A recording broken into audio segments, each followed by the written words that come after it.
That is some of the best looking dirt or soil, however you want to say it. Dirt. Man, that stuff is That's fine. some pretty dirt, ain't it? Level, all smooth. Can't wait to get the corn, the Danny corn planted in here.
Guys, the Danny corn is starting to dry good, but as we expected, we got the deer fencing around this, and the critters have learned to crawl up it and down the other side of it. And I've already got a possum and 2 raccoons out of here, and they done a little damage out in here before I figured out that they were in here, because I come in a lot of times on this other end and I drive down, well, I don't really see anything. But when I got out and started looking the inside the middle of it, they've done a good bit of damage in there. So I came and set a trap, caught a possum in the trap, and then I came over one morning about 5 o'clock in the morning, because I'm usually over here by 5 o'clock in the morning, and I have shining my light out here, a soft set of eyes, and I shot it, big old raccoon. And then Wanda and I came back about 10:30 the other night, and just to see what's happening at night, and sure enough, I got another raccoon the other night. So hopefully no more damage than we've had done. That was the only 3 culprits that we had. But in the last 3 days, deer are starting to show up everywhere. I mean, now they haven't messed with the fencing or anything. The deer have not gotten into the garden, but they're on the outsides of the fencing. We've seen them 3 different days on this side and on this side of the fencing. Nothing, they've not tried to come in it, so the fencing is working for that. But today, I want to jump out in here and I want to grab some of these ears and I want to take a look at them and see where they're at, because a lot of them are already hanging straight down, which means they're in the drying stage. I have some antique dryers that Ms. Allison, one of our moderators, brought me, and I'm excited to put the Danny corn on it and just let it hang and let it dry and look at it. And I want to show you guys what some of it looks like also. So I'm gonna get a bucket and head out and see if I can't get some off. Do what they call slip shucking it. It feels good. Here. Look at that. It feels good. Now slip shucking is taking the outer shucks off and leaving that's how you know when it's dry enough. Only a few on it. Yeah, you can grab it like this one here. You'll see one like this here. You take your fingers and push back like that. I put my hand down here and I break it. It's like paper. Comes off of it really, really good. Yeah, that's coming off real good. We got a big old ear right here now hanging down. This is one of them that was real long. Let me show you. Look here. Remember how I told you it was real long, sticking out like this? It was like I told you, it's like long as my arm. Look how easy it just slips paper. It's like paper. Got that. Give that to Miss Wanda. This one here's about to break the stalk over. It's so heavy.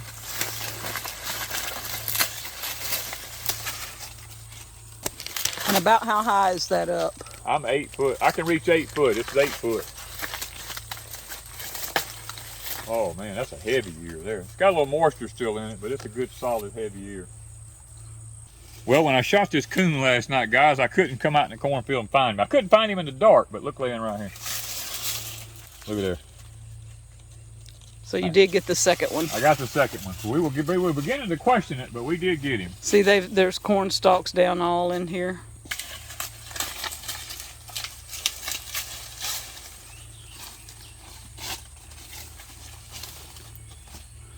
There's another one, 8 foot one way up here. Wow. I learned this the hard way as a young man, pulling corn in a cornfield. What happens is when you start getting where it starts getting a little cool, red wasps will get up in them shucks, and when you run your hands up in them shucks to slip shuck them, you get bit by a red wasp. I learned that the hard way. Another thing you'll run into, you go to slip shucking, fire ants. If you live in the deep south, you get fire ants all over your hands, and them jokers will eat you up too. You see, I got one here where the raccoons climbed up the stalk and tried to tear into it here. They were very unsuccessful at it.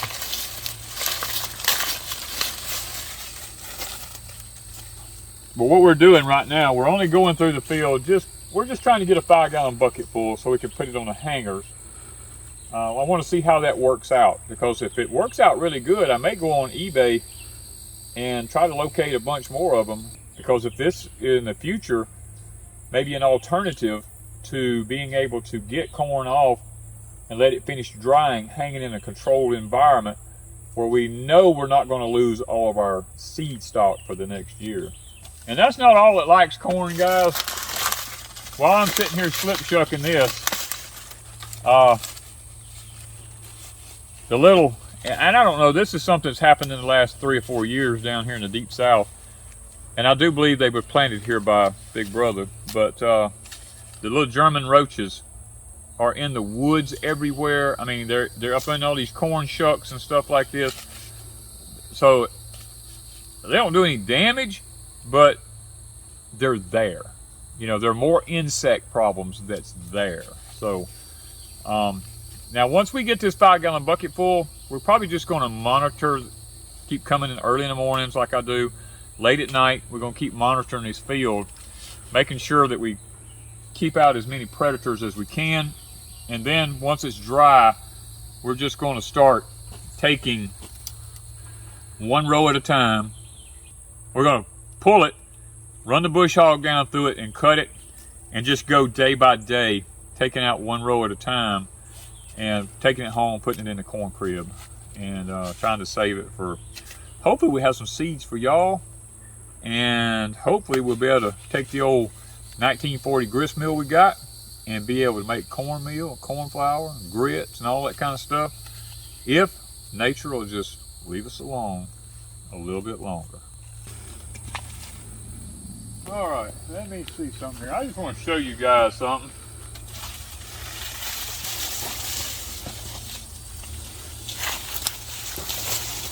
I just whacked one off at the ground. All right, it's at the ground. It's at the ground here now, and I cut it off about 2 inches above the ground, but I can reach 8 foot. Tip of my fingers is 8, 9, 10, 11, 12 foot to the tip of that tassel up there. So this particular one's 12 feet tall.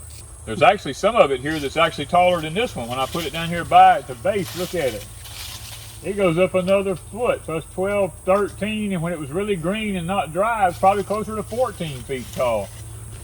So that's some tall corn, guys. You know, and I'm sure what we'll probably do whenever this is all dry, I have a leaf shredder chopper, branch chopper thing that you crank up and grind limbs with and all that. I may come over here and set it up out here in the field, and as we do a row, I may cut it off and just run it through that chopper thing and blow it back out in the garden out here as mulch for next year, and let it set over the fall. Take the turning plow and turn it in and let it set all fall with good heavy mulch on the field. You know, if I get time to do it now, that's if I got time. If I don't have time, I'm just going to bush hog it. And it'd be the same process. It'd be the same process, it just won't be beat up as fine. That's some fine ears of corn right there. That stuff is heavy. Gosh, it's heavy. The Cherokee tans are growing all up in here everywhere. Got little pumpkins on them. The old adage that the pumpkins keep the raccoons and stuff like that out of here because of the stickeriness of them and all. Guys, that ain't no truth to that. I want you to look out in yonder. Look out there where these stalks are so heavy, the corn is, it falls over, and then the coons just sit on the ground and eat it. Let me tell you something. It's like 112, 13 degree heat index out here right now, and it is 5:45 in the afternoon, and it's still that hot. Why don't we go back to Deepsouth Homestead where it's a little bit cooler at, and I'm going to shuck a little bit of this corn out, and we're going to take a look and see what it actually looks like inside the shucks.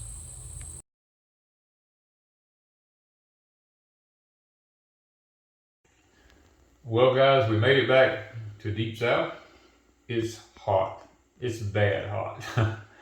So I started shucking some of the corn here. It's turned out to be pretty corn. Not It's not riddled with worms and all that kind of stuff. And we know we don't spray. A lot of you are going to ask what we spray with. We don't spray with anything. You can see there was, you know, there's a little bit of a pollination issue right on the end out here, but I'm okay with that. I mean, we've had some really, really bad weather for growing. And I'm just trying to go through here and get a few of them and give you a little bit of a favorite. The shucks are really dry good. They're like paper. Thick paper on top of that. And with the Danny corn, the way I have it done, not every ear comes out the same. I mean, that's the thing about it. Some of them is yellow, some of them is red, and they're all different colors. That one's got some of the purples, the blues. Look how they came up in it, just periodically around in it like that. We've got some, these are antique corn hangers. These came from Miss Allison. Now these, you can just go right in the center of your cob. Now these are some big ears now. You can stick one that way.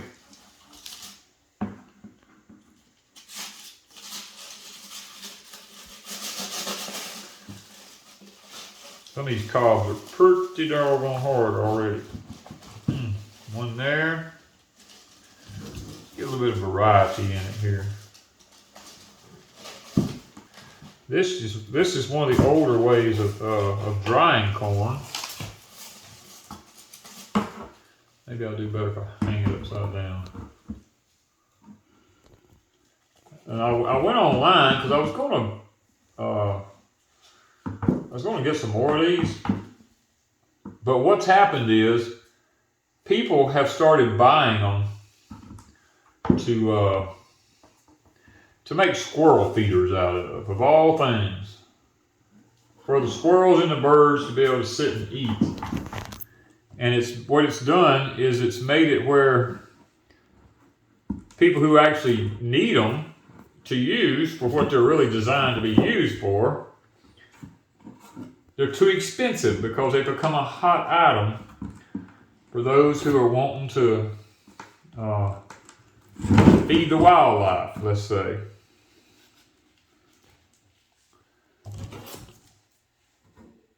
And there's nothing wrong with that. But I just want to kind of give y'all a little bit of a view here of what it looks like. There we go. Now, isn't that pretty? Look at that. Now, the older generation would hang these up in the house, and once they dried, they were a little different than we are now. They didn't have all their cornmeal ground at one time. They kept the corn grinder mounted on a shelf out on the back of the cabin, and every morning they would get up and take an ear or two off, and they would take it out and they would grind it into cornmeal or corn flour, and they would make them a pound of cornbread for that day. Now, these particular ones here are actually made, you can interlock them like this right here. This interlocks into that one, and you can actually hang them where they're very long. If you got a limited space, you can hang them up high, and you can actually hang a lot of them on it. But be sure, let me tell you something, you better be sure you get a good support system because this right here is heavy. All right, guys, we're gonna finish shucking this that we got picked today. And isn't that pretty? Look at that. This is one of the ones that's got more blue in it. Look at that. Look at that. That's pretty. Blues, pinks, whites. So guys, we're going to take and we're going to finish getting this done. We're going to probably be harvesting corn for the next, I'm going to say it's probably going to take us 3 weeks or more to get it all harvested because it's not all dry yet. And because I don't have enough of these antique ones here, and I'm not going to pay $12 to $20 a piece for these online. I have a video I'm going to do here in the next week. I'm going to show y'all how to make these homemade for those of you who grow some corn yourself. And this will work for sweet corn too if you want to dry some sweet corn. I'm going to show you how to make some homemade ones this coming week in a video. So stick around for that. Thank you guys from Deepsouth Homestead.